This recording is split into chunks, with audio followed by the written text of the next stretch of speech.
నేను వీడియో చేద్దాం అనుకున్నాను, అలాగే మర్చిపోయా. బట్టలు ఉతికి బట్టలు ఆరేసి ఇగో వీళ్ళిద్దరు ఇక్కడ ఇలా చేస్తున్నారు. ఏంటంటే నేను కొన్ని రోజులు బట్టి మా తమ్ముడికి ఫోన్ చేసి ఒక విషయం అడుగుదాం అనుకుంటున్నా, అట్లనే అయిపోతుంది. ఈరోజు ఫుడ్ దగ్గర కూర్చున్నా, అవి కీమా తెచ్చాడు. వీడియో పెట్టావా కీమా తెచ్చింది? మీరు చూసుంటారు అవి అకౌంట్లో. సో కీమా అన్నం పెట్టుకున్నా నాకు గుర్తొచ్చింది. ఇంకా అన్నం కూడా తినలేదు. నాకు ఏదైనా అడగాలనిపిస్తే అడిగేయాలి, లేకపోతే తిండి కూడా పోదు. ఇంకా తిండి కూడా వదిలేశాక ఫోన్ తీసుకుని బాల్కనీలోకి వెళ్ళి మా తమ్ముడికి ఫోన్ చేసిన, ఎత్తలేడు. మళ్ళీ నేను మెసేజ్ చేసిన, అమ్మో నా కాళ్ళు పట్టుకుంటున్నాడు పాకొచ్చి. నేను వీడియో చూస్తాడని కూర్చోబెట్టుకోమంటున్నావు. అప్పటి నుంచి ఉన్నాడు, చూపించగానే వస్తున్నాడు. సరే ఇవ్వు.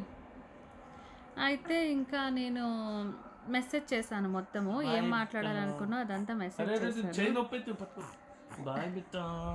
ఇది పట్టుకో, నా వైపు చూపించి పట్టుకో. మెసేజ్ చేసిన తర్వాత ఏమైందంటే, మెసేజ్ చేసిన తర్వాత మళ్ళీ రిటర్న్ కాల్ వచ్చింది నాకు మా తమ్ముడి నుంచి. నేను కాల్ లిఫ్ట్ చేశాను. కాల్ లిఫ్ట్ చేసి హలో హలో అనగానే నా వాయిస్ అనగానే కట్ చేసేసాడు. కట్ చేసేసాక చాలాసేపు అయింది, మళ్ళీ రిటర్న్ కాల్ చేయలేడు. నేను మళ్ళీ రిటర్న్ కాల్ చేశాను. చెప్పు మాత అంటున్నాడు, మాలేసుకున్నాడు కదా. ఏమైందంటే ఆ వాయిస్ వినపడట్లేదు అన్నాడు. వాయిస్ వినపడేటప్పుడు మళ్ళీ రిటర్న్ కాల్ చేయాలి కదా. చేశాను, బిజీ వస్తుంది, నువ్వు నాకు చేస్తున్నట్టు అన్నాడు. సరే అయిపోయింది. అయితే వాట్సాప్ ఏమో వినలేడు. సరే కదా, ఏమైందంటే ఇది ఆఫ్ చేస్తే బాగా కనిపిస్తుంది. మాకు ఇప్పుడు కనిపిస్తుందమ్మా. అయితే ఏంటంటే అంటే ఏదో పనుండి చేసావు, ఏంటో పని చెప్పు అన్నట్టుగా ఇండైరెక్ట్. నేను కనబడట్లేదు, అవి నాకేం తెలుసు, పిల్లోడు కనబడట్లేడు అన్నట్టుగా ఫోన్ వస్తుంది అన్నట్టుగా ఇటు వీడియో మధ్యలో ఆపేసాను. ఎందుకంటే మా తమ్ముడు ఫోన్ చేశాడు, మాట్లాడాను. అదే వాళ్ళు మా తమ్ముడు ఈశ్వర్ ఇద్దరు ఉంటున్నారు కదా మాలేసుకుని పీఠం దగ్గర. వేరే కన్యస్వామిని కూడా పెట్టుకున్నారంట. ఈ బుధవారం రోజు 15 మందికి ఏమంటారు భోజనాలు పెట్టుకుంటున్నారంట అని చెప్పాడు. రమ్మని చెప్పలే. మా ఆయనేమో కుదరదు కదా టెడ్డీకి ఎగ్జామ్స్ అదని, నేను తనేం పిలవట్లేదు చెప్తున్నాడు. అంటే లేదు పిలవకుండా మనకింద చెప్తాడు అంటున్నారు. జనవరిలో ఏదో వెళ్తున్నారట. అది స్టోరీ.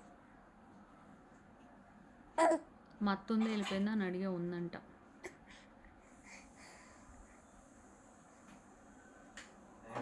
పిల్లలతోటి పూజ చేపిద్దాం, ఈ గుళ్ళు ఎక్కడన్నా మన దగ్గర అనుకున్నా. పోయినసారి అప్పుడు చేయించాను, సర్లే ఆపరేషన్ ఎంతో చేపిద్దాం, ఈసారి వద్దుదాం. మా డాడీ బర్త్డేకి అయ్యప్ప స్వామి గుడిలో అవి చాలా లక్షలు ఖర్చు పెట్టి పెద్దగా పూజ చేయించాడు. చాలా పెద్దగా పూజ చేయించాడు. ఆ వీడియో అప్లోడ్ చేద్దామంటే ఆ వీడియో ఉంది నా దగ్గర ల్యాప్టాప్లో. అది అప్లోడ్ చేయాలి. ఎలా చేయాలి అంత పెద్ద వీడియో నాకు అర్థం కావట్లేదు. అంటే యూట్యూబ్లో ల్యాప్టాప్లో యూట్యూబ్ అది పెట్టి అక్కడి నుంచి అప్లోడ్ చేయాలా ఏంటి అర్థం కావట్లేదు. అవి అసలు ఏది పట్టించుకోడు. ఆ వీడియో అవి ఫోన్లోకి వచ్చింది కానీ యూట్యూబ్లోకి వెళ్ళట్లే. ఈ లోపు అవి డిలీట్ చేసేస్తున్నట్టున్నాడు. వీడియో బాగుంది. నేను కూడా ఇప్పటిదాకా చూడలేదు అసలు. ఆ వీడియో ఎక్కడ అప్లోడ్ కూడా కాలేదు ఇప్పటిదాకా. అది చూడాలి. ఇంకా అంటే స్వాములు 15 మందికి పిలిచి మా తమ్ముడు పెట్టుకుంటున్నాడు. భోజనాలు బాగుంది. కానీ మరి మా కొడుకుకి ప్రతిదీ అక్కడ కొడుకు కూతురు నాది అక్కడ ఉన్నప్పుడైతే మా కోసం అయితే ఎప్పుడు ఎవరిని పిలిచి ఒక ముద్ద భోజనం అయితే ఏం పెట్టలైతే ఏం చేయలేదు. అంటే మాకైతే ఏం ఫంక్షన్ చేయలేదు, వాళ్ళకైతే చేసుకుంటున్నారు. మా తమ్ముడితో మాట్లాడుతుంటే ఈ బాబు ఊ అంటున్నాడు కదమ్మా. నీ ఫోన్ మాట్లాడుతుంటే నువ్వేమంటున్నావు? ఊ అంటున్నావా? నీకు ఫుడ్ తినిపించాలి. ఫుడ్ తినలేదు నువ్వు. జిగిరి జిగిరి జిగిరి జిగిరి జిగిరి జిగిరి జిగిరి జిగిరి నీ పలిచి వినానా? చెండల్లో చుక్క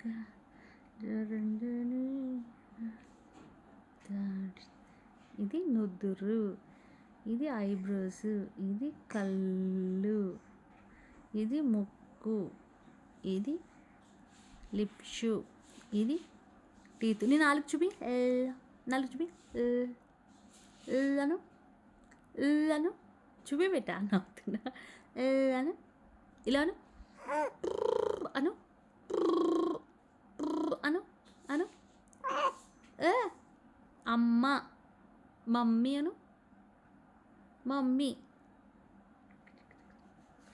కొరికి కచ్ కచ్ కొరికి కచ్ కచ్ కొరికి దోమలు